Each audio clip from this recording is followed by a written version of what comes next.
جو پچھلا باب تھا اس میں حضرت نے بحث یہ کی تھی کہ انسان فطری طور پہ جو ملکات رکھتا ہے، جو چیزیں اس میں ہوتی ہیں وہ اس پہ غالب آ جاتی ہیں۔ پھر اسی تسلسل میں وہ یہ کہتے ہیں کہ انسان میں خیالات کیسے پیدا ہوتے ہیں،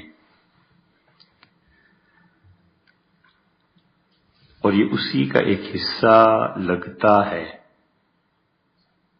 واللہ عالم، کوئی آدمی تحقیق کرے اور حجت اللہ کے وہ نسخے جو بالکل قدیم ہیں اور 1857 کی جنگ آزادی سے بھی کہیں پہلے چھپے ہیں، وہاں دیکھے کہ یہ کیا ہے۔ لیکن ظاہر ہے کہ ہمارا یہ موضوع نہیں ہے۔ یہ کتاب کوئی ایڈٹ کرے کبھی تو پھر شاید یہ ہو کہ یہ اسی پچھلے باب کا ایک حصہ ہے جو آج بحث ہے۔ بظاہر یہ 10واں باب ہے۔ اور شاہ صاحب رحمۃ اللہ علیہ فرماتے ہیں کہ یہ بات یاد رکھنی چاہیے کہ ان الخواطر جو خیال ہیں التی یجدها الانسان فی نفسہ، جو انسان اپنے وجود میں، دماغ میں محسوس کرتا ہے اور پھر ان کے مطابق وہ عمل کرنے لگتا ہے، لا جرم ان لہا اسبابا، یقینی طور پر یہ بات ہے کہ ان خیالات کی بھی کوئی وجہ ہوتی ہوگی۔ کسنت اللہ تعالی فی سائر الحوادث، جیسے اللہ تعالی کا ایک طریقہ ہے کہ دنیا میں اسباب اور اعمال پر نتائج مرتب ہوتے ہیں، تو یہاں خیالات جو انسان کے دماغ میں آتے ہیں اس کی بھی تو کوئی وجہ ہوتی ہوگی۔ والنظر والتجربہ، اور اگر اس پہ غور کریں، نظر ڈالیں، اور تجربہ جو ہے وہ یظہرانی ان، اس سے یہ پتہ چلتا ہے کہ اصل مسئلہ یہ ہے کہ منہا، خیالات کیوں پیدا ہوتے ہیں، اس کی ایک وجہ یہ ہے، وہ اعظمھا، اور وہ سب سے بڑی وجہ ہے، جبلت الانسان، کہ انسان کی جبلت کیا ہے، التی خلق علیہا، جس پر وہ پیدا کیا گیا ہے۔ کما نبہ نبی صلی اللہ علیہ وسلم، جیسے حضور صلی اللہ علیہ وسلم نے تنبیہ فرمائی ہے، فی الحدیث الذی رویناہ من قبل، اس حدیث میں جو اس سے پہلے ہم بیان کر چکے ہیں۔ یہ تو ایک سبب ہو گیا۔ خیالات کا دوسرا سبب یہ ہے کہ مزاجہ الطبعی، کہ انسان کی طبیعت کا جو مزاج ہے اس کی وجہ سے یہ خیالات پیدا ہوتے ہیں، المتغیر بسبب التدبیر المحیط بہ، کہ وہ سبب بن جاتے ہیں اس تدبیر کا، بڑا سبب انسان کے وہ مادی مزاج ہے جو تدبیر کی وجہ سے بدلتا رہتا ہے، من الاکل والشرب، انسان جو کچھ کھاتا ہے پیتا ہے، ونحو ذالک، اور اسی طرح کی چیزیں، کالجاع، جیسے کہ ایک بھوکا انسان کھانے کی طلب کرتا ہے، والظمآن یطلب الماء، اور ایک پیاسا انسان پانی کی طلب کرتا ہے، والمغتلم، اور وہ آدمی جو جنسی خیالات میں ڈوبا ہوا ہوتا ہے وہ عورتوں کی طلب کرتا ہے، اور کتنے ہی انسان ایسے ہیں یاکل غذاء، وہ ایسی غذائیں کھاتے ہیں جس کی وجہ سے ان کی قوت برقرار رہے، فیمیل الی النساء، اور وہ عورتوں کی طرف جھکے رہیں، وَيُحَدِّثُ نَفْسَهُ بِأَحَادِيثَ تَتَعَلَّقُ بِهِنَّ، اور وہ ایسی باتیں پسند کرتے ہیں جن کی بلکہ خود سے کرتے رہتے ہیں عورتوں کے متعلق باتیں، وَتَصِيرُ هَذِهِ مُهَيِّجَةٌ لَهُ عَلَى كَثِيرٍ مِنَ الْأَفْعَالِ، اور یہ جو چیز ہے اس کے نفس کو زندہ رکھتی ہے اور انسان ان کاموں سے برانگیختہ ہوتا ہے ایسے افعال کرنے کے لیے۔ اور کتنے ہی انسان ایسے ہیں جو ایسی غذا کھاتے ہیں غذاء شدیداً جو بہت سخت ہوتی ہے، فیقسو قلبہ، اور اس انسان کا دل سخت ہو جاتا ہے، ویجترئ علی القتل، اور اس کا کھانا اور پینا یہ چیزیں اسے قتل پر آمادہ کرتی ہیں۔ اور بہت سے مقامات پر فی کثیر مما لا یغضب، ایسی جگہوں پہ غصہ آتا ہے اسے کہ عام آدمی کو غصہ نہیں آتا۔ ثم اذا ارتاض ہذان انفسہما، اور یہ اس قسم کے لوگ جو ہوتے ہیں جب شدید محنت کرتے ہیں، ارتضاض المہر جو ہے وہ اصل میں کہتے ہیں بچھڑے کو سدھا لینا۔ تو جب یہ شدید مجاہدہ کرتے ہیں تو بالصیام والقیام، اور اس میں دو چیزیں مددگار ثابت ہوتی ہیں، ایک روزوں کا رکھنا اور ایک لمبا قیام اللہ کے حضور میں۔ او شابن وکبرن، اور اس سے فرق پڑ جاتا ہے کہ وہ جوان ہے یا بوڑھا ہے، او مرض مرضن، یا وہ شدید مرض میں مبتلا ہوتا ہے، مدنفن، ایسا مرض جس نے اس کو توڑ کر رکھ دیا ہو، ادفنا اصل میں عربی میں استعمال ہوتا ہے کہ جس نے کمزور کر دیا ہو، تغیر اکثر ما کان علیہ، تو انسان کا مزاج اس وقت بدلتا ہے، پھر اس کے دل میں رقت پیدا ہو جاتی ہے، پھر یہ ایسے لوگ جو ہیں وہ اپنے عفت نفس کی طرف آ جاتے ہیں۔ ولذالک تری الاختلاف، اور اسی طرح تم اختلاف دیکھو گے دو کے درمیان، بین شیوخ و شبان، اور جو جوان ہوتے ہیں اور جو بوڑھے ہوتے ہیں ان میں بڑا فرق پڑ جاتا ہے۔ ورخص النبی صلی اللہ علیہ وسلم للشیخ فی القبلہ وہو صائم، اور اسی وجہ سے یہی حکمت تھی کہ حضور صلی اللہ علیہ وسلم نے ایک بوڑھے آدمی کو روزے کی حالت میں یہ اجازت دی کہ وہ اپنی بیوی کا بوسہ لے سکتا ہے۔ ولم یرخص للشاب، اور حضور صلی اللہ علیہ وسلم نے جوان کو اس کی اجازت نہیں دی۔ وَمِنْهَا الْعَادَاتِ، اور اس میں سے تیسری چیز جو انسانی خیالات کو پیدا کرتی ہے وہ عادات ہیں، والمألوفات، اور وہ چیزیں ہیں جس سے اس کا تعلق وابستہ ہوتا ہے۔ فَإِنَّ مِنْ أَكْثَرَ مَلَابَسَةِ شَيْءٍ، جب کسی چیز کا اسے مسلسل دھیان رہتا ہے اور وہ تمکن جم جاتی ہے، من لوح نفسہ، اس کے اپنے جی میں، تو جو کچھ بھی وہ شکلیں صورتیں انسان اپنے جی میں بسا لیتا ہے، مال الیہ کثیر من خواطرہ، تو جو اس کے ذہن میں چیزیں بیٹھی رہتی ہیں اسی طرف اس کی طبیعت لگ جاتی ہے، اس کے خیالات پھر آنے لگتے ہیں۔ اور چوتھا سبب یہ ہے کہ ان النفس الناطقہ فی بعض الاوقات، کہ انسان بعض اوقات جو ہوتا ہے اس کی وجہ چوتھے سبب میں یہ ہو جاتی ہے کہ تنفلت من اثر البہیمیہ، ایک دم سے وہ آدمی جانور پنے کو توڑتا ہے، فتختطف من حیز الملأ الاعلی، اور اس کی رسائی فرشتوں کی طرف ہوتی ہے، تو ما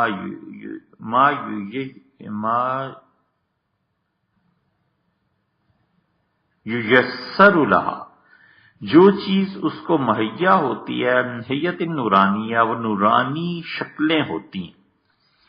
تو چوتھا سبب یہ بن جاتا ہے کہ جب وہ حیوانیت کو توڑتا ہے اور اسے نورانی شکلیں یہ مہیا ہوتی ہیں، فرشتوں کے ساتھ اس کا تعلق بن جاتا ہے، تو طارۃ من باب الانس والطمانیہ، تو اسے جو سکون ملتا ہے، وطارۃ علی باب العزم علی الفعل، اور کبھی اس انسان کو یہ ایک عزم بڑی چیز مل جاتی ہے کہ وہ نیک ہو جائے تو وہ نیک ہو جاتا ہے۔ اور پانچواں سبب جو انسان کے خیالات پیدا ہوتے ہیں وہ بالکل اس کے برعکس ہے کہ بعض النفوس الخسیسیہ، بڑے نالائق ناکارہ نفس ہوتے ہیں اور وہ شیاطین کے ہتھے چڑھ جاتے ہیں، اور جس طرح وہ چوتھے نمبر کا انسان فرشتوں سے متاثر ہو کے نیک بن جاتا ہے، یہ شیاطین کے چنگل میں پھنس جاتا ہے اور پھر وہی چیزیں سوچنے لگتا ہے۔ وَعْلَمْ أَنَّ الْمَنَامَاتِ، اور یہ یاد رکھنا چاہیے پانچویں بات کے بعد کہ جو تم خواب دیکھتے ہو امرها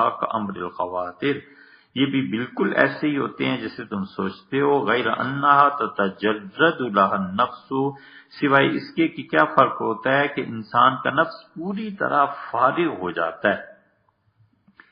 فتتشبہ لها صورها، تو وہ صورتیں دیکھنے لگتا ہے خواب میں، وہی آتوہا، اور حیتیں دیکھنے لگتا ہے۔ وقال محمد بن سیرین، اور محمد بن سیرین رحمۃ اللہ فرمایا الرؤیا ثلاث، انسان تین طرح کے خواب دیکھتا ہے۔ حدیث النفس، ایک وہ خواب جو اس نے اپنے خیالات کو سوچا ہوتا ہے، اور دوسرے تخویف الشیاطین، شیطان جو ڈراتا ہے وہ، وبشرا من اللہ، اور اللہ کی طرف سے انسان کو کبھی خوشخبری دی جاتی ہے اچھی چیزوں کی۔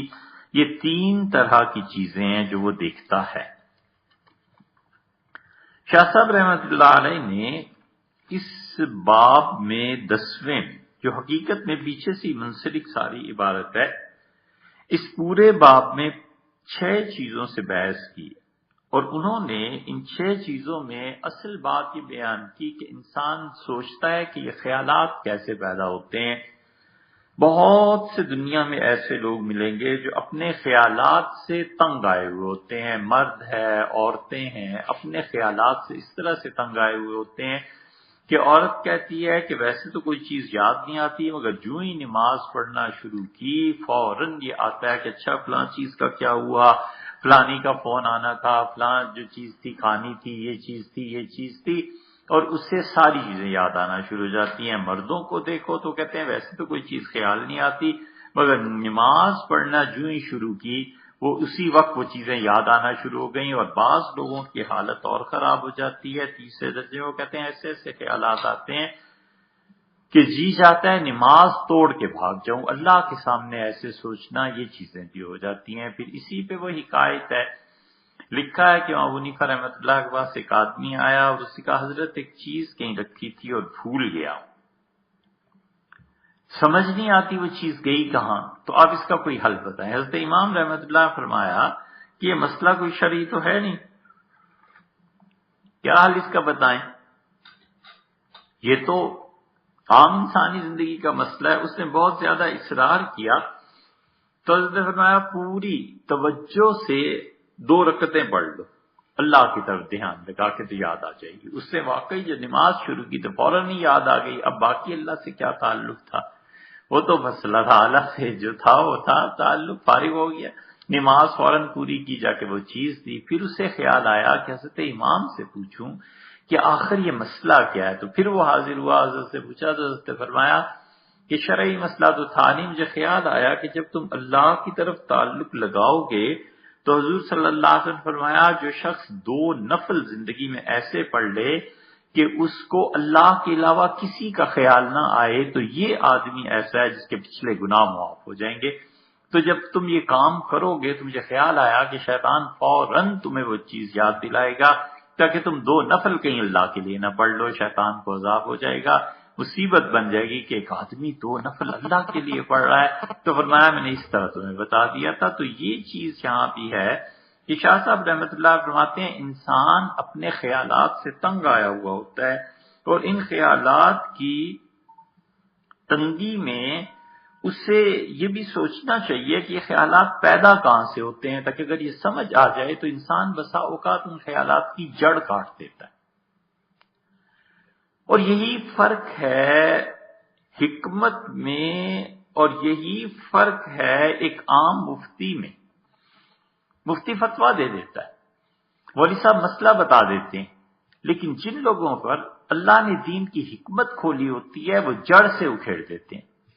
سارے ایک دوسرے کے بارے میں کہتے ہیں واللہ عالم کون سچا ہے کون جھوٹا ہے، ظاہر ہے ہم اس میدان کے آدمی نہیں۔ کہتے ہیں جی حکیم جو ہے نا وہ مرض کو جڑ سے اکھاڑ دیتا ہے، اس لیے ڈاکٹروں کے پاس نہیں جانا چاہیے۔ ڈاکٹر کہتا ہے جی ہم بالکل مرض کو جڑ سے اکھیڑ دیتے ہیں، ہومیوپیتھک والوں کے پاس نہ جاؤ، وہ صرف علاج کریں۔ ہومیوپیتھک والے کہتے ہیں جی اصل مسئلہ تو ہمارے یہاں ہے، ہم مرض کو جڑ سے اکھیڑ دیتے ہیں۔ بھئی کہ حکیم ڈاکٹر تو سمٹمز کا علاج کرتے ہیں، بس وہی ہے. لیکن اس فیلڈ میں حقیقت میں ایسا ہوتا ہے کہ مولوی صاحب نے مسئلہ بتا دیا اور جو حکیم حکمت جس پہ دین کی کھلی ہوتی ہے وہ آدمی جڑ سے مسئلے کو اکھیڑ دیتا ہے. بات اگر سمجھ میں آئے تو مولوی صاحب نے کہا کہ شرم کی بات ہے کہ صاحب وزیر اعظم کے ڈرائیور لگ گئے. صوفی نے کہا مولوی صاحب ڈرائیونگ سیٹ پہ بیٹھی. آئی سمجھ؟ بڑا فرق ہے وزیر اعظم کا ڈرائیور ہونے میں اور ڈرائیونگ سیٹ پہ بیٹھنے میں بڑا فرق ہے. یہ آسان مثال ہے کہ جو حکمت کھلتی ہے نا وہ کہتا ہے اصل چیز کیا ہے. شاہ صاحب رحمت اللہ علیہ اللہ نے حکمتوں کو کھولا تھا، بڑے آدمی تھے. ان جیسا آدمی آخر پہ پیدا کہاں ہوا ہے؟ بعض چیزیں ہیں وہ انشاءاللہ آ جائیں گی کسی وقت، لیکن شاہ صاحب رحمت اللہ کی ان چیزوں سے قطع نظر جو اپنے ماحول سے اور تصوف سے شدید طور پر متاثر ہو کے کچھ چیزیں تحریر فرما دی، ان جیسا آدمی دیکھنے میں نہیں ملتا. حجت اللہ البالغہ جو کتاب ہے، اس وقت دہلی میں 4-5 خانوادے ہی تھے جو پوری دنیا میں عالم اسلام میں مشہور تھے. شاہ صاحب رحمت اللہ علیہ یہ ان کا خاندان مشہور تھا علم کے لیے. دوسری طرف حضرت مرزا مظہر جان جہاں رحمت اللہ تھے، ان کی خانقاہ مشہور تھی. کہاں کہاں ترکی اور افغانستان اور کہاں کہاں سے لوگ آتے تھے اور پھر ان سے یہ سلسلہ کہاں کہاں تک پھیلا تھا. تیسرا خاندان جو مشہور تھا مولانا فضل اللہ خیر آبادی وغیرہ کا، یہ منطق اور فلسفے کے ماہر تھے. ختم تھا منطق اور فلسفہ ان پہ اور لوگ ان کے ہاں جا کر پڑھا کرتے تھے. اور چوتھا خاندان جو تھا، یہ چوتھی خانقاہ اور یہ چیزیں جو تھیں وہ اور مشائخ کی، وہ شاہ آفاق صاحب رحمت اللہ کی خانقاہ تھی، وہ مشہور تھی. تو لوگ ان کے پاس آیا کرتے تھے، شاہ ولی اللہ صاحب رحمت اللہ کے پاس. اور شاہ ولی اللہ رحمت اللہ کی یہ کتاب حجت اللہ جب پہنچی ہے، فضل حق خیر آبادی وغیرہ نے پڑھی ان لوگوں نے، تو انہوں نے کہا، وہ ایک دن تشریف لائے اور انہوں نے کہا یار ہم تو یہ سمجھتے تھے کہ یہ مولوی ہیں اور یہ کتاب جب پڑھی حجت اللہ تو پتہ چلا کہ یہ تو ایسا سمندر ہے کہ جس کی تہ کا معلوم ہی نہیں ہوتا. شاہ صاحب کو اتنا علم لگ. شاہ صاحب رحمت اللہ فرماتے ہیں سب سے بڑی بات یہ ہے کہ دیکھو یہ جو خیال ہے کیا چیز. جب کثرت سے ایک چیز کا خیال آتا رہتا ہے تو وہ عمل پہ آمادہ کر دیتا ہے. مثلا ایک انسان نے ایک مضمون لکھنا ہے، اب لکھنے کے لیے وہ سوچتا ہے کہ مثلا میں نے ایک پھول پہ مضمون لکھنا ہے. اب اس کو مسلسل پھول کا خیال آتا رہے گا کہ اچھا پھول کیسا ہوتا ہے، پھر وہ غور کرے گا اگر اچھا مضمون لکھنا ہے، اچھا اس کی پتیاں کیسے ہوتی ہیں، اچھا اس کا بیج کیسے ہوتا ہے، اس کی شاخیں کیسے ہوتی ہیں، کس موسم میں کھلتا ہے. اب وہ مسلسل خیالات جو اسے ایک مدت تک آتے رہیں گے، یہ خیالات آہستہ آہستہ پورے مضمون کو اس کے ذہن میں جمع کر دیں گے. اب بات اتنی سی ہے کہ وہ اپنے خیالات کو منضبط کیسے کرتا ہے، اپنے خیالات کو تحریر کیسے کرتا ہے، اپنے خیالات کو وہ ترتیب کیسے دیتا ہے. اب ایک ترتیب یہ ہے کہ وہ پھول سے شروع کر لے، ایک ترتیب یہ ہے کہ وہ بیج سے شروع کر لے، ایک ترتیب یہ ہے کہ موسم سے شروع کر لے. وہ پھر اس کے اپنے طبعی رجحانات ہیں. تو شاہ صاحب رحمت اللہ فرماتے ہیں کہ انسان اپنے دل میں جو خیالات پاتا ہے وہ خیالات اصل میں اس کو عمل تک لے جاتے ہیں. وَلَا جَرَمَ أَنَّ لَهَا أَسْبَابًا، اور حقیقت یہ ہے کہ ان خیالات کی بھی تو کوئی وجہ ہوگی. فَسُنَّةِ اللَّهِ تَعَالَى فِي سَائِرِ الْحَوَادِثِ، جیسے تم اس کائنات میں ہر چیز میں دیکھتے ہو کہ اللہ اسباب پر نتائج کو مرتب کرتا ہے، کوئی نہ کوئی سبب بنتا ہے، اس کا نتیجہ نکلتا ہے. خیالات کس چیز کے نتیجے میں آتے ہیں؟ ایک آدمی پھل دیکھتا ہے، لا محالہ اس کے ذہن میں یہ آتا ہے کہ یہ درخت پہ لگا ہوگا، تو درخت ایک سبب بن گیا پھل کو وجود میں لانے کا. بارش ہے، بارش سبب تھی اور اس کے بعد اس سے بادل سبب تھے اور بادل سبب بنے، اس کے بعد بارش برسی. تو انسان پھر سوچتا ہے اچھا بادل کہاں سے بنتے ہیں، پھر اسے کوئی بتاتا ہے کہ اس طرح سورج چمکتا ہے اور ویپوریشن ہوتی ہے، بخارات اٹھتے ہیں. تو ہر چیز کا کوئی نہ کوئی سبب ہوا کرتا ہے. خیال کا سبب کیا ہے؟ کہتے ہیں اللہ کی یہ سنت خیال کے بارے میں نہیں بدل سکتی. خیالات بھی یقیناً کہیں تو پیدا ہوتے ہوں گے. اور کہتے ہیں نظر، ذرا غور سے غور کرو کہ خیالات آتے کہاں سے ہیں اور عمر کا تجربہ، یہ دونوں چیزیں اگر ملا لیں تو پھر یہ چیزیں پیدا ہوتی ہیں۔ پھر اس کے بعد انہوں نے 5-6 چیزیں گنوا دی۔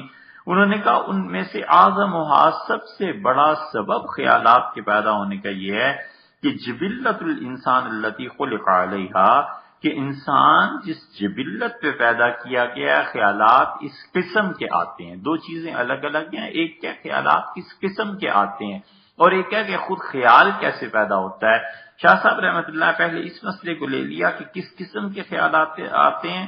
وہ کہتے ہیں کہ جو تمہاری جبلت ہے نا، اس کے مطابق خیالات آئیں گے۔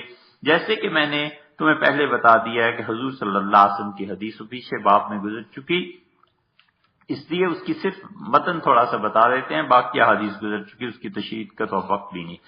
حضور اکرم صلی اللہ علیہ وسلم نے مثلا غصے کے بارے میں فرمایا، آپ نے کہا 4 طرح کے انسان ہوتے ہیں، تم میں سے کچھ آدمی ایسے ہیں جو جلدی غصے میں آتے ہیں، جلدی ٹھنڈے ہو جاتے ہیں، کچھ ایسے ہیں جو دیر سے غصے میں آتے ہیں، دیر سے ٹھنڈے ہوتے ہیں، کچھ ایسے ہیں جو دیر سے غصے میں آتے ہیں اور جلدی ٹھنڈے ہو جاتے ہیں۔ فرمایا یہ سب سے اچھے انسان ہے غصے کے باب میں کہ دیر سے غصہ آتا ہے جلدی اتر جاتا ہے، اور بدترین آدمی ہے جسے جلدی غصہ آتا ہے اور دیر سے اترتا ہے۔ تو کہتے ہیں اس کی جبلت میں یہ چیز رکھی گئی ہے۔ اب اس کی جبلت میں یہ بات ہے، یہ چیز اس کے ساتھ رہے گی۔ اب وہ انسان مجبور ہے اپنا، وہ کیا کرے گا، کچھ بھی نہیں، اس کی طبیعت میں ایک چیز ہے۔ اب یہ آدمی اپنے آپ کو تبدیل کرنے کی کوشش کرے، محنت کرے، مسلسل محنت کرے، جبلت جو ہے بڑی مشکل سے اسے قابو میں لے آتا ہے۔ اب سیدنا موسیٰ علیہ السلام کی اگر آپ زندگی دیکھیں تو نبوت کے باوجود جبلت جو وہاں قائم کی گئی تھی وہ سیدنا موسیٰ علیہ السلام کے غصے کی طبیعت تھی۔ نتیجہ یہ کہ ہر جگہ اس کا عنصر نظر آئے گا۔ مثلا اللہ تعالیٰ نے پوچھا کہ یہ جلدی تو کوہ طور پہ آنے کے وقت مقرر تھا، اس سے پہلے ہی پہنچ گئے، تو ان کا عجلت الیک ربی لیتا تھا، اللہ میں جلدی اس لیے آ گیا ہوں تاکہ آپ خوش ہوں، راضی۔ انا قد فتنا قومک، اللہ نے کہا اچھا پھر پیچھے اپنی قوم کا بھی حال سن لو، وہ آزمائش میں پڑ گئے ہیں اور بچھڑا گئے۔ حضرت رسالت پناہ صلی اللہ علیہ وسلم خود کئی واقعات میں بتایا، آپ نے فرمایا کہ موسیٰ علیہ السلام ان کا مسئلہ یہ ہو گیا کہ وہ مثلا ایک واقعے میں آپ نے بتایا کہ وہ فرشتہ آیا اور اس نے پوچھا کہ موسیٰ علیہ السلام کدھر، اس نے کہا حضرت آپ کی جان لینے کے لیے آیا ہوں، تو انہوں نے اتنی زور سے تھپڑ مارا کہ اس کی آنکھ نکل گئی۔ اب وہ جو شدت کی طبیعت ہے وہاں بھی فرشتے نے جا کے عرض کیا کہ پروردگار ایسے بندے، اللہ نے کہا ہم نے جیسے بندے کے پاس بھیجا ہے جس کی طبیعت میں غصہ زیادہ ہے، اچھا تو تم جاؤ تو اس سے پہلا فکرہ یہ کہنا کہ اللہ نے بھیجا ہے اور آپ بتائیں کتنی زندگی چاہیے۔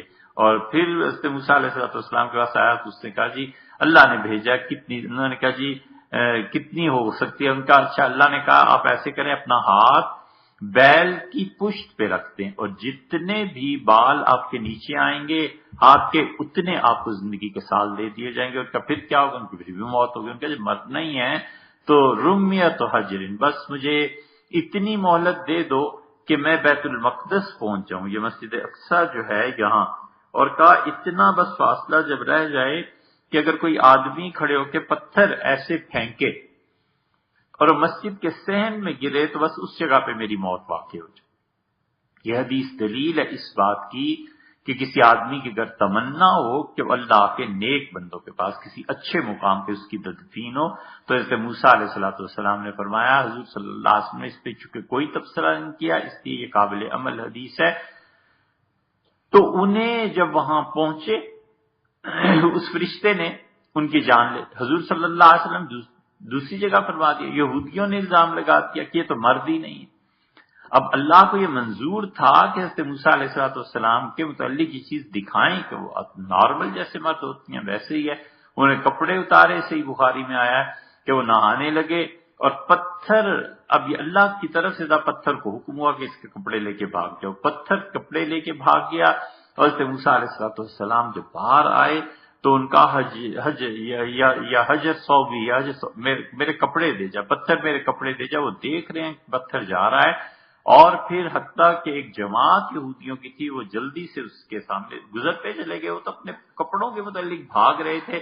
یہودیوں نے دیکھا تو بڑے پریشان اور شرمندہ ہوئے کہ ہم نے کیا الزام لگایا ہے، اور رسول اللہ صلی اللہ علیہ وسلم پتھر رک گیا اور انہوں نے اپنے کپڑے پہنے اور پھر اس کے بعد اپنی لاٹھی سے اس پتھر کو اتنا مارا کہ پتھر پہ نشانات پڑ گئے، اور آپ نے فرمایا کأنی انظر، ایسے ایسے جیسے مجھے ابھی تک نظر آ رہا ہے کہ موسیٰ علیہ الصلوۃ والسلام نے اس پتھر کو کیسے مارا، کہ کیا کیا، کہ مطلب لوگ کھڑے ہیں، میرے کپڑے کیسے، یہ طبیعت کی شدت جو ہے یہ رسول اللہ صلی اللہ علیہ وسلم بتائی۔ تو انسان کبھی کبھی جس جبلت پہ پیدا ہوتا ہے عمر بھر یہ رہتی ہے، اور اسے پہچاننا چاہیے تربیت کے بعد۔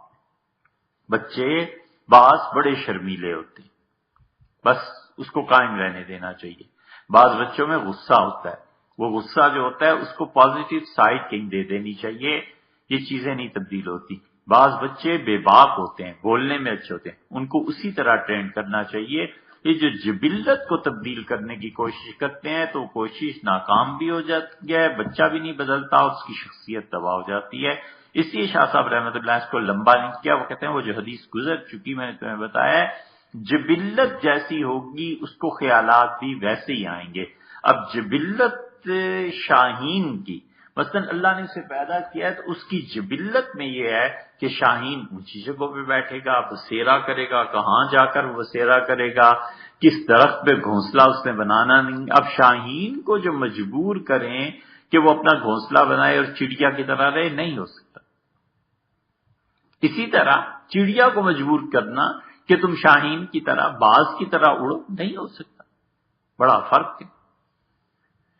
لزومات کے ابو للا مورری نے لکھی ہے نا، ابو للا نے، زبردست کتاب ہے۔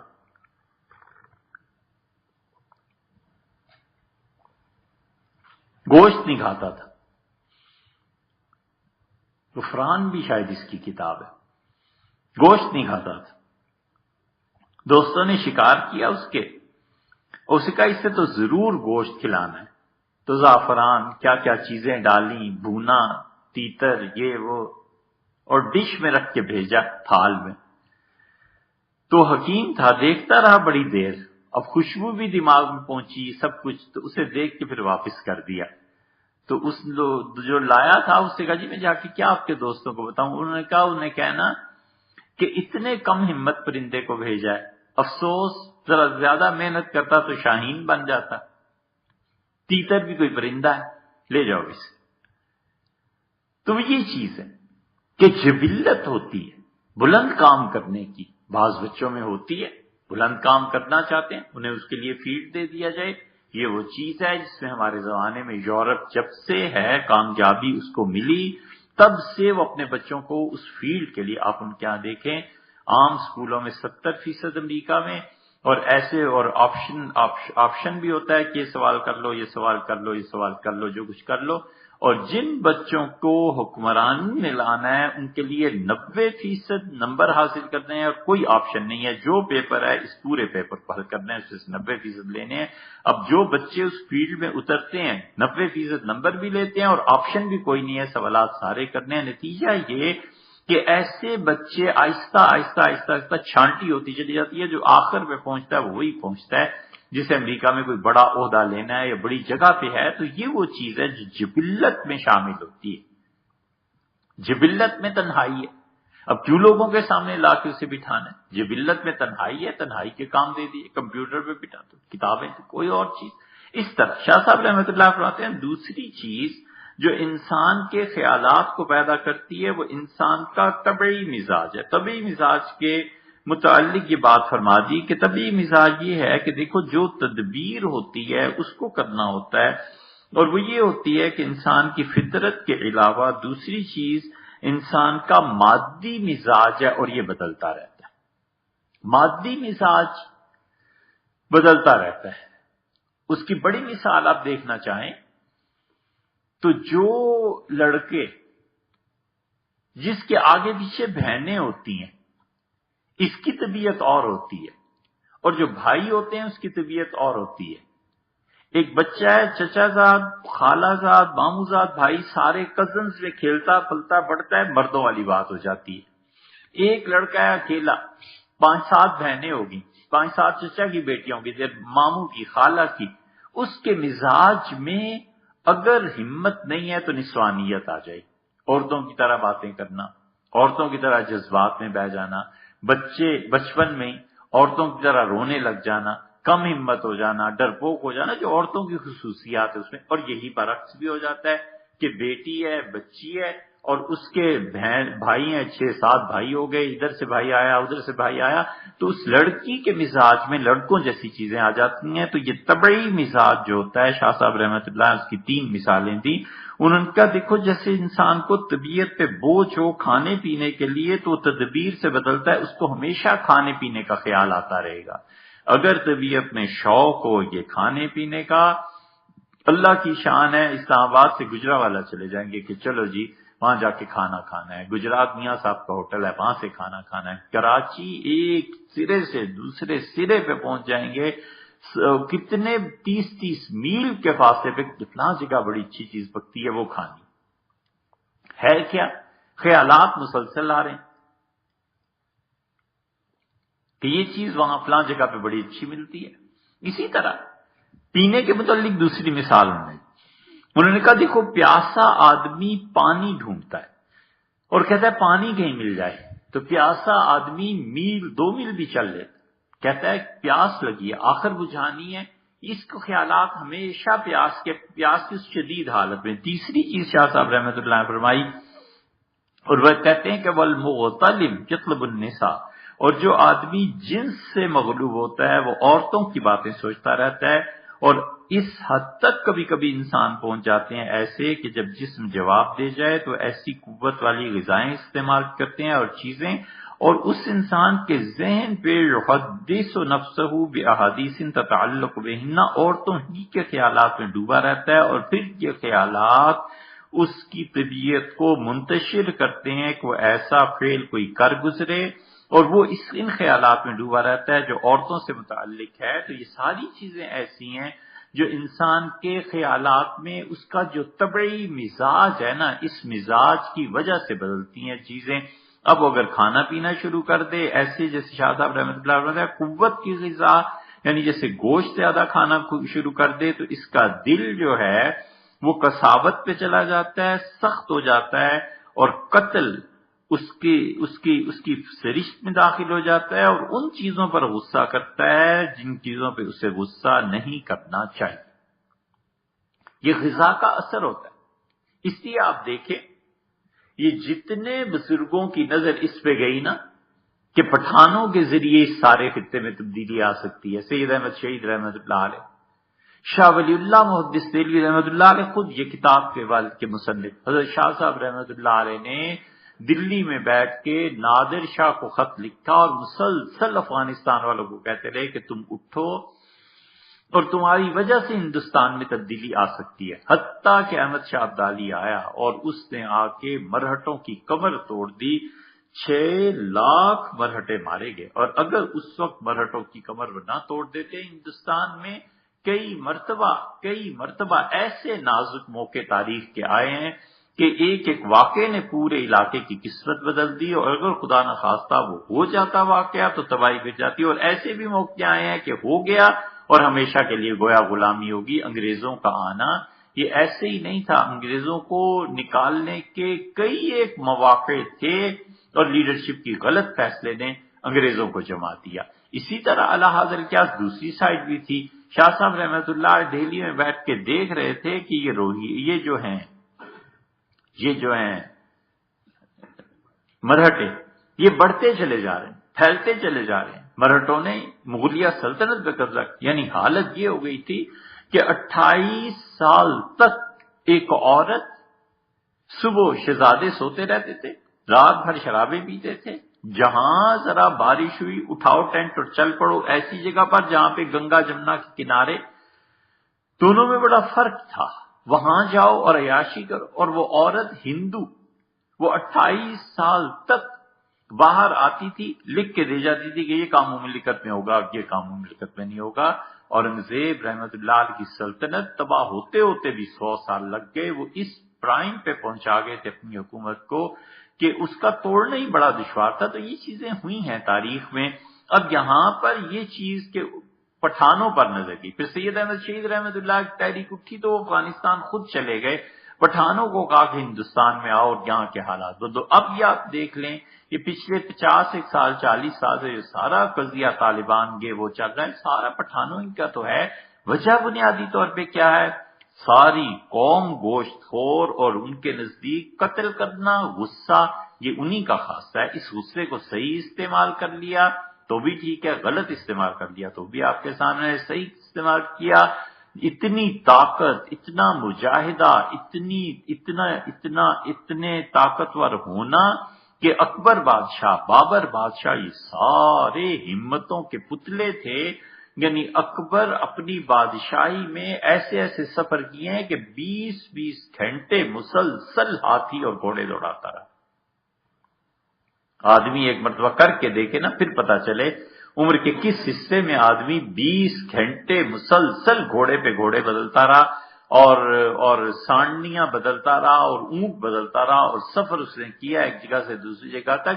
وہاں والوں کو اطلاع ہی نہیں تھی کہ بادشاہ اتنی جلدی پہنچ جائے گا، اور اس نے جا کے سارے علاقے میں اپنے دشمنوں کو کچل کے رکھ دیا، اور بولیہ سلطنت میں استحکام آ گیا۔ بہت سی چیزیں کیوں، وجہ یہ کہ یہ فرغانہ کے رہنے والے تھے، اور فرغانہ اگر آپ چلے جائیں، اب جا کر دیکھیں، یعنی یہ آذربائیجان اور یہ علاقے، وہاں کے لوگ اتنے لمبے اور چوڑے ہیں کہ یہ کیا ان کے مقابلے ہیں۔ اگر صحیح معنی میں وہاں کا کوئی پٹھان دیکھ لیں تو ہندو کو بغل میں دبا کے بھاگنا شروع کر دے۔ ہندو چھوٹے قد کے، ہندو کمزور، ہندو بزدل، یہ ساری چیزیں۔ پٹھان جب اٹھے ہیں اس علاقے سے اور یہاں ہندوستان آئے تو انہوں نے یہ آفت دیکھی تھی، یہ عذاب خدا بندی ان پہ نازل ہوا، اور پوری مملکت بنا کے انہوں نے رکھی اور پھر واپس چلے گئے۔ تو پٹھانوں کا مسئلہ یہ تھا، گوشت خور کو، گوشت زیادہ کھاتے کھاتے کھاتے کھاتے انسان کا دل بھی سخت ہو جاتا ہے، غصہ بھی آنا شروع ہو جاتا ہے، اور اس کے ساتھ ساتھ قتل پہ جو آمادگی ہے نا، اللہ نہ دکھائے معاذ اللہ، لیکن ہم نے معتبر ذرائع سے سنا ہے، بہت لوگوں سے سنا ہے، اتنے لوگ جھوٹ نہیں بولا کرتے، کہ ایسی ویڈیوز ہیں کہ انسانی سر اتار کے یہ پٹھان کھیل رہے ہیں جیسے فٹ بال کو مارتے ہیں، ولیعص باللہ۔ یعنی دل اتنا سخت ہو جاتا ہے۔ شاہ صاحب رحمۃ اللہ فرماتے ہیں یہ وہ چیز ہے، دل سخت ہو جاتا ہے تو دو چیزیں وہ کرتا ہے، ایک قتل اس کے لیے عام ہو جاتا ہے، اور دوسرے ان مقامات پر غصہ کرتا ہے جہاں دوسرے کو غصہ نہیں آتا۔ اور یہ دونوں انسان جب اپنے نفس کو سدھار لیتے ہیں تو دو چیزوں سے سدھارا جا سکتا ہے، ایک تو اس سے کہ وہ لوگ روزے رکھیں، اور دوسرے لمبا قیام کریں۔ لمبا قیام اللہ کے حضور نفس کو توڑ دیتا ہے، اور روزے وہ تو حدیث میں بھی آیا ہے۔ ایک آدمی نے آ کے حضور صلی اللہ علیہ وسلم سے عرض کیا تھا کہ اللہ کے رسول مجھے ڈر ہے میں کسی گناہ میں پڑ جاؤں، تو رسول اللہ صلی اللہ علیہ وسلم اس لڑکے سے کہا تھا کہ علیک بالصیام، روزے رکھو مسلسل حتیٰ کہ تمہارا نفس ٹوٹ جائے۔ آدمی رمضان میں کھاتا ہے، اور رمضان میں پہلے کی بنسبت زیادہ طاقت آ کر پہ 28واں 30واں روزہ جو ہوتا ہے تو اس میں زیادہ طاقت محسوس کرتا ہے، لیکن دوسری طرف اگر آپ غور کریں تو اپنے نفس میں اگر طبیعت صاف ہو تو ایک پاکیزگی بھی محسوس کرتا ہے۔ وہ جو پاکیزگی محسوس کرتا ہے اس سے تعلق مع اللہ میں اضافہ ہو جاتا ہے۔ تو اس لیے مسلسل اگر کوئی 2 مہینے 4 مہینے 6 مہینے مسلسل روزے رکھے تو بڑی کاری ضرب پڑتی ہے اپنے نفس پہ۔ نتیجہ یہ کہ حیا غالب آ جاتی ہے، بے حیائی کے کام نہیں کر سکتا۔ اور دوسرے شاہ صاحب رحمۃ اللہ فرماتے ہیں کہ دیکھو القیام، اور لمبی نمازیں پڑھنا، رات بھر اللہ کے حضور میں کھڑے رہنا، سجدے لمبے کرنا، رکوع لمبے کرنا، یہ ایسی چیز ہے جو انسان کے نفس کو توڑتی ہے۔ اسی لیے امام محمد رحمۃ اللہ سے پوچھا گیا کہ آپ کیا فرماتے ہیں، اللہ کو سجدہ کرنا زیادہ اچھا ہے یا قیام؟ تو امام محمد رحمۃ اللہ نے قیام کو ترجیح دی۔ انہوں نے کہا جتنا طویل قیام کرو، جتنی لمبی نماز پڑھو، یہ تمہارے لیے زیادہ اچھا ہے بنسبت سجدے زیادہ کرنے کے۔ سجدے زیادہ کرے گا تو 2 رکعتیں نہیں، 10 12 15 10 12 16 جتنی بھی رکعتیں پڑھ لے گا، لیکن جب وہ قیام لمبا کرے گا تو ممکن ہے ساری رات میں 8 رکعتیں پڑھ سکے، لیکن اتنے لمبے قیام کی وجہ سے تھکن پیدا ہو جائے گی۔ جب تھکے گا نیند کو جی جائے گا، جب سو جائے گا تو اس کی نسبت سے گناہ پھر اسی حساب سے کم ہو جاتے ہیں۔ تو اس لیے شاہ صاحب رحمۃ اللہ فرماتے ہیں یہ 2 چیزیں ایسی ہیں کہ اگر انسان کی زندگی میں آ جائیں تو پھر یہ اس پہ فرق پڑ جاتا ہے. او شابن و کبرا، اور یا پھر ہوتا یہ ہے کہ جوانی کی عمر میں اور بڑھاپے میں ان چیزوں میں فرق پڑ جاتا ہے. مرضا مرغن مدنفن، یا پھر اسے ایسی شدید مرض لاحق ہو جاتا ہے جسے توڑ کے رکھ دیتا ہے. یہ دونوں چیزیں جو حضرت رحمۃ اللہ فرمائی ہیں اس میں بھی فرق پڑ جاتا ہے. فرق یہ پڑ جاتا ہے کہ عمر کا ایک حصہ ہوتا ہے اور اس حصے کی بات الگ ہوتی ہے. پھر انسان میں بڑھاپا آتا ہے تو وہ سوچتا ہے کہ ان چیزوں کو میں پہلے برداشت نہیں کرتا تھا، اب کر لیتا ہوں. مختلف اسباب ہو جاتے ہیں. وجہ اس کی یہ کہ کبھی اولاد سامنے آ جاتی ہے، کبھی اپنی بیوی سامنے آ جاتی ہے، کبھی بیٹیاں سامنے آ جاتی ہیں، کبھی پیسے نہیں رہتے، کبھی اولاد کا مستقبل. کئی ایک فیکٹرز مل کے انسان کی جو گناہ ہے اس چیز کو وہ توڑ دیتے ہیں، یا پھر مرض آ جاتا ہے. اور رسول اللہ صلی اللہ علیہ وسلم نے اسی لیے مرض کے متعلق ایک جگہ یہ فرمایا کہ یہ بعض اوقات اس حدیث کا مفہوم یہ ہے کہ بتایا اس کی وجہ سے گناہ جھڑ جاتے ہیں کہ اگر یہ نہ آتا تو انسان ممکن ہے کسی اور چیز میں مبتلا ہو جاتا، تو اسے کوئی مرض دے دیا جاتا ہے. اب بظاہر وہ سمجھتا ہی نہیں کہ کہتا ہے اللہ نے یہ کیا کر دیا. اللہ نے اس لیے دے دیا کہ اگر خدا یہ مرض طاری نہ کرتا اور اس کے بعد کوئی اور گناہ میں یہ پڑ جاتا تو پھر سوچتا کہ میں نے گناہ کیا اب توبہ کروں. مرض دے دیا، چند دن کے لیے لیٹ گیا بستر پہ، ختم ہو گئی بات. وہ جو بڑی ایک مصیبت آنی تھی اسے خدا نے ختم کر دی. اللہ کے کاموں میں حکمتیں ہر انسان نہیں جان سکتا. اسی لیے تاریخ میں آتا ہے کہ ایک بزرگ تھے، وہ ان کا ایک تھا مرید، اور وہ عباسیوں کی اور امویوں کی آپس میں جنگ تھی. وہ شاید سنایا تھا کہ انہوں نے کہا شکر کرو. پھر اس نے لکھا حضرت یہ ہو گیا، اس سے کہا حضرت عباسی ختم ہو رہے ہیں اور اموی آ رہے ہیں، اور میں چونکہ عباسیوں کے بڑا قریب رہا ہوں سلطنت میں تو میری سختی آ سکتی ہے، پولیس والا نے مجھے بتایا. تو انہوں نے کہا لکھا اس کے جواب میں، ان کا شکر کرو. اس سے پھر لکھا کہ حضرت عباسیوں کا تختہ الٹ گیا اور اموی آ گئے ہیں، اور قاضی شہر نے مجھے بلا کے تنہائی میں کہا ہے کہ اپنا سوچ لو، تمہارے متعلق منصوبے غلط بن رہے ہیں حکومت کے. تو حضرت اب کیا کروں؟ لکھا شکر کرو. اس نے پھر لکھا کہ حضرت اب تو لگتا ہے کسی دن چھاپا پڑ جائے گا کہ شکر کرو. پھر چھاپا پڑ گیا، جیل میں لے گئے. تو اسے جیل سے خط لکھا کہ حضرت اب کیا کروں، اب تو جیل میں لے آئے، ان کا شکر کرو. اس نے جیل میں سزا جو تھی، ایک دن ایک عیسائی داخل ہوا، یہ حافظ تھا، وزیر کسی زمانے میں رہا تھا، قرآن پڑھتا رہتا تھا، اور وہ جو عیسائی داخل ہوا تو اس کے گلے میں سلیب لٹک رہی تھی. تو گورنمنٹ کا جو افسر آیا تھا اس سے کہا یہ ہمارا باغی ہے، پچھلی حکومت کا بڑا چہیتا رہا ہے، ہم نے اسے مارنا ہے، اور تمہارا بھی جرم کچھ ایسے ہی ہے. تو انہوں نے دونوں کے پاؤں جو تھے باندھ کے، ایک پاؤں اس کا اور ایک پاؤں اس کا، دونوں کو ایک لوہے کے کڑے میں باندھ دیا. انہوں نے کہا جدھر تم جاؤ گے ادھر یہ بھی جائے گا، ادھر یہ جائے گا، تم بھی جاؤ گے. تو اس نے پھر شیخ کو خط لکھا کہ حضرت پچھلی رات یہ واقعہ پیش آیا ہے کہ اس کو واش روم میں بیت الخلاء میں جانا تھا، 30 مرتبہ اٹھا ہے، اور 30 مرتبہ مجھے اس کے ساتھ جانا پڑا ہے، اور جو میری حالت ہے میں کیا لکھوں. تو انہوں نے لکھا شکر ادا کرو. اب یہ چڑ گیا، اس نے شیخ کو خط لکھا اور اس نے کہا حضرت اتنے خطوط آپ کے ہر ایک میں شکر شکر شکر شکر ادا کرو، اب یہ کیا ہے. تو انہوں نے لکھا کہ میرے بیٹے یہ بھی تو ہو سکتا تھا کہ قرآن یہ پڑھ رہا ہو اور اس کی سلیب تمہارے گلے میں آ جائے. اللہ کی بے نیازی کو سمجھو اور شکر ادا کرو. تو بات یہ ہے کہ انسان بسا اوقات کسی حالت سے گھبرا جاتا ہے، طبیعت ہے نا، اس کا حل عاجزی ہے، اس کا حل اللہ کے سامنے زاری ہے. اسی لیے قرآن کہتا ہے کہ مستہم الباساء والضراء، ہم نے بڑی سختی کے حالات بھیج دیے، ہم نے بڑی تنگی کے حالات بھیج، لعلہم یتضرعون، تاکہ وہ ہمارے سامنے رو دیں، ہمارے سامنے گڑ گڑائیں، ہمارے سامنے عاجزی کا اظہار کریں. اور اللہ نے جب دیکھا کہ اتنی مصیبتوں کے باوجود اس آدمی کا کبر نہیں ٹوٹا اور اس کو اپنی کرسی، اپنی عہدہ، دولت، ہر چیز اسی میں مگن رہا، اللہ سے مدد نہیں مانگی. اللہ کہتا ہے پھر ہم نے فتحنا علیہم ابواب کل شیء، ہم نے ہر چیز کے دروازے کھول دیے کہ اقتدار ہے اس کو طول دے دو، پیسے ہیں اور لے لو، اولاد ہے اور زیادہ دے دو، عیاشیاں اور بڑھ گئیں. اللہ کہتا ہے پھر ہم نے ہر چیز میں کھلی چھٹی دے دی. اور پھر اچانک اللہ کہتا ہے ہم نے پکڑ لیا. جو اچانک خدا کا پکڑنا ہے یہ مومن کے لیے کبھی کبھی رحمت بن جاتی ہے اور کافر کے لیے عذاب بن جاتا ہے۔ موت کی صورت جو ہے نا اچانک، حضور صلی اللہ علیہ وسلم مومن کے لیے راحت ہے، فرمایا نزع کی تکلیف سے بچ جاتا ہے، بیمار نہیں ہوتا، چلتا پھرتا، ثم نقد، یہ چل پڑا، بس ابھی پتا چلا ظہر میں ساتھ تھا، مغرب میں اعلان ہو گیا کہ انتقال ہو گیا۔ کئی اللہ کے بندے ایسے ہی ہوتے ہیں۔ انسانی زندگی کا کوئی بھی لمحہ موت کی زد سے بچا ہوا نہیں، کسی بھی لمحے موت آ سکتی ہے۔ اس لیے اللہ کے بندے بالکل حساب کتاب کلیئر جو رکھتے ہیں نا، بالکل۔ کئی خدا کے بندے فرشتے نظر آ گئے، ان کا چلو، ان کا حضرت ابھی ٹھہرے، تھوڑا سا وقت ابھی باقی ہے، یہ سانس لے لیں، یہ کھانا کھا لیں، پھر چلتے ہیں، اتنی کیا جلدی ہوگا، جلدی چلو اب زندگی ختم ہو۔